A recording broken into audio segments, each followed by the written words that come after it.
marriage died before you did. I don't know which one of us was at fault, and I don't know who could have done anything different to change it, but for my part,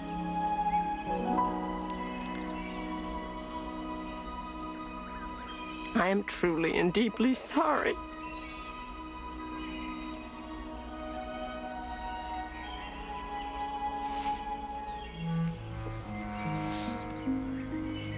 Okay.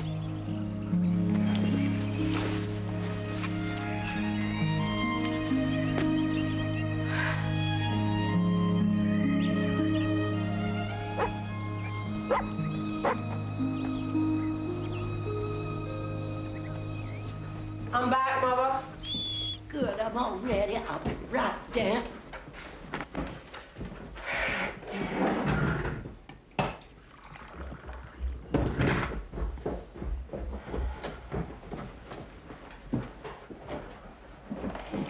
Mission accomplished. Yes. Good. Are you all right? I'm fine. I feel angry and alone and relieved. I remember the feeling. I'll be all right. I just don't know what to do with the rest of my life. Give yourself time. You'll figure it out. I have great faith in you. Thanks. In the meantime, I suggest you put your wedding ring in a drawer. Eat your meals in a different spot. And get up at a different time. However you felt about it, there's gonna be a hole where he used to be. Thank you, Mama. Let's get you to the airport. I'll get your bags. Can you believe they're sending me to Zaire? I wanted to go to the Congo my entire childhood. Now that I'm finally going, it's not the Congo anymore. I hope you discover a fascinating new species of spider, but Mother, please be careful. Oh, not to worry. I've decided 70-something is the perfect age to travel. I think this is my favorite decade. I'm gonna be sorry to leave it. Well, you've done a fine job with all of them so far. Oh.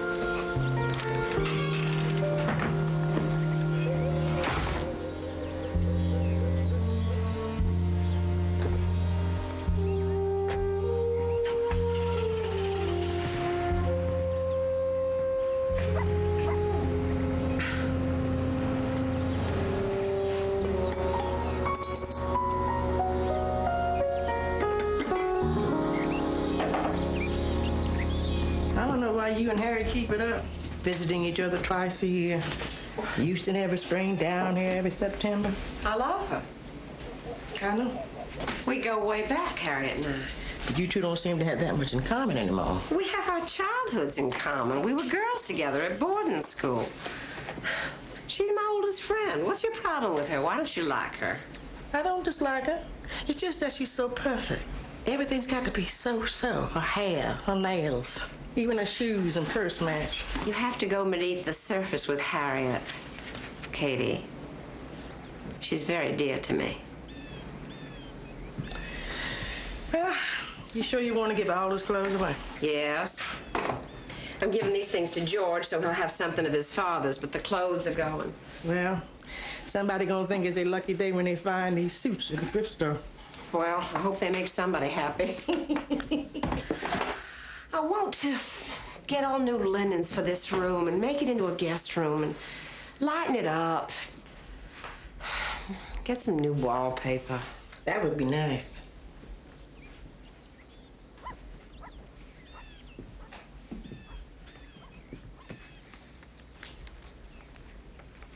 What's this? Oh, isn't that pretty? They don't make beautiful wallpaper like that anymore. And that's a shame. That paper would have been perfect in this room. Perfect.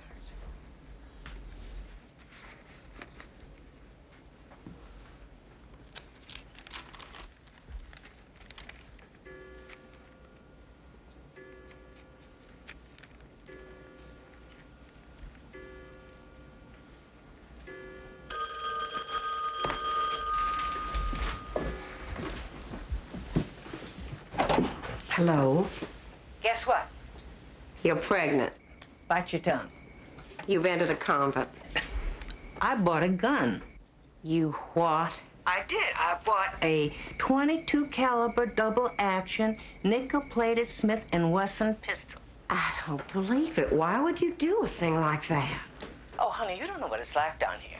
I mean, there has been a rash of holdups.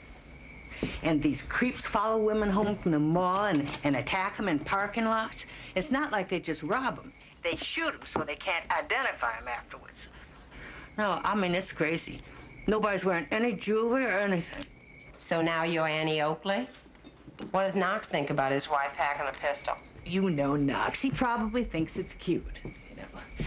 I mean, I can't get him to take the crime wave seriously. Oh. What'd you do, just go in a gun store and say, I'll have that one? Exactly. The man in the store kept showing me these .38s, and I said, I don't want a great big powerful gun. I want a little one I can put in my purse and shoot right through it. I mean, if someone tries to mug me, I'm going to shoot him right in the groin. Harriet, I don't know what to say. Wait a minute. Wait. Hold on a minute, honey. There's something terrible happening. What?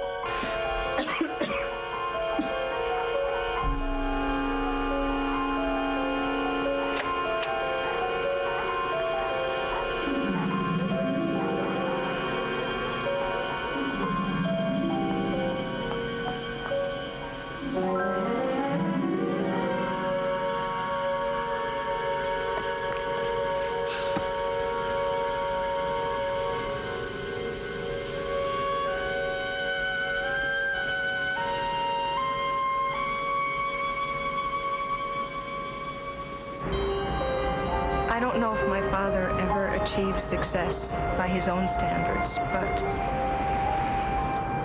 he was my hero. He never made me feel like I should have been a son. And the way he'd look up and smile and say, "There's my girl," when he saw me, I always knew he loved me. His death was so sudden, it was like a bad joke. But Daddy loved bad jokes. Cornier the better. It would have been awful for him to have gotten sick and old and helpless. He went out in his prime, and that's the way we'll remember him. Strong and alive and laughing.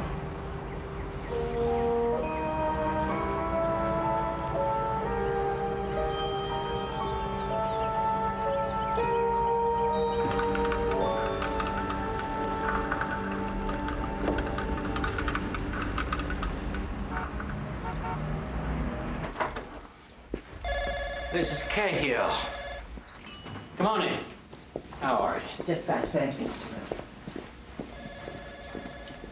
Oh, this is David McCord, one of our new associates. How do you do? Hi. Well, I'll let you two... Oh, David, stay. Well, I'm afraid I don't have very good news for you about your financial situation. You know, Knox had a history of drinking and driving, so a clause in his life insurance excluded it as a cause of death. His life insurance excluded his cause of death?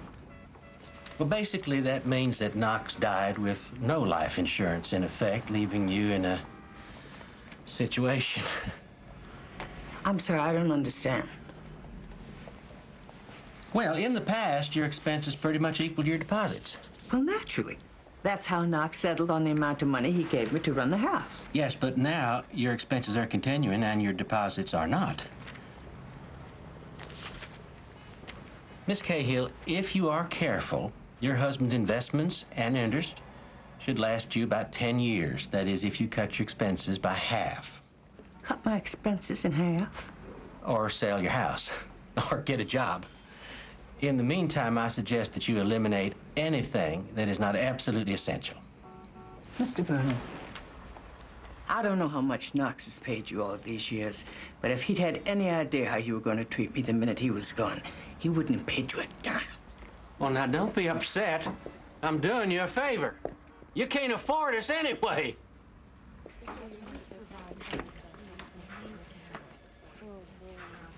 This is Cahill. you. What is it? Please, let me apologize for Mr. Burnham. Look, I'd be glad to look over your finances and help if I can. You're David McCord. Thank you, Mr. McCord. Please, call me David. Would you like to step into my office? I'm afraid Mr. Burnham doesn't think I can afford this firm anymore. Well, I'm sure you can afford me.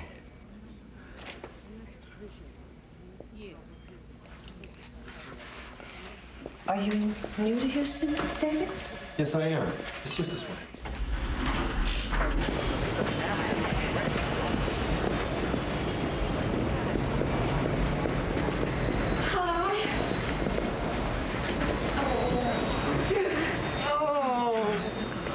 Lordy, I'm glad to see you.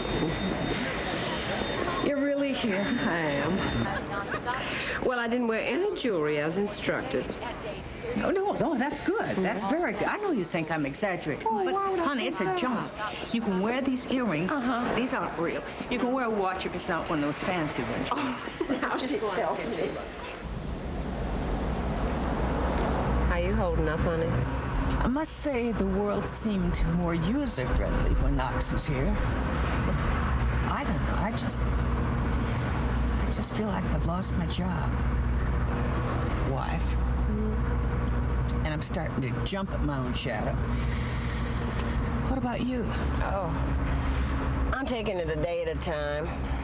You were always better at that marriage thing than I was. No. Yes, of course you were. I don't miss the institution. I just feel sort of adrift. Somehow without direction, you know? Yeah, me too.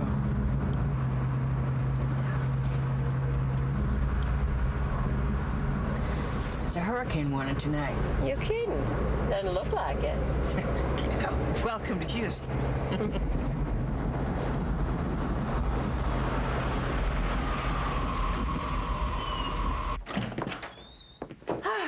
Let's get you settled in. I'm putting you in Tammy's old room. Fine. How is Pammy doing these days? Oh, she's all right, I guess. I swear I haven't heard her laugh since she went to law school, and she's practically a partner by now. Here we go.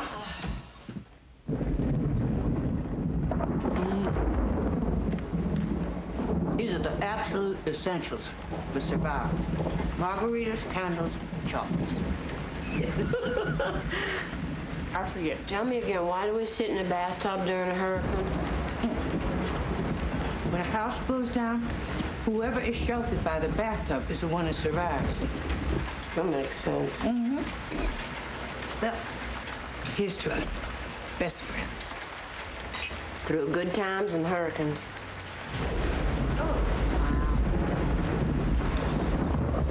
Did you ever imagine that we'd be widows at this age? I never gave it much thought. I don't know what to do with my life. I mean, I can just imagine going to some career counselor for returning women, as we're called. And he'd say, Miss Cahill, I've looked over all your qualifications, and I strongly suggest you remarry. For that, I'd pay him some big hunk of money that Fat Freddie says I don't even have anymore. Are you all right financially? Oh, right. Well, I have to cut down, but I can afford to be a swinging single for about 10 more years. I doubt that you'll be single that long. Scared to death, to tell you the truth.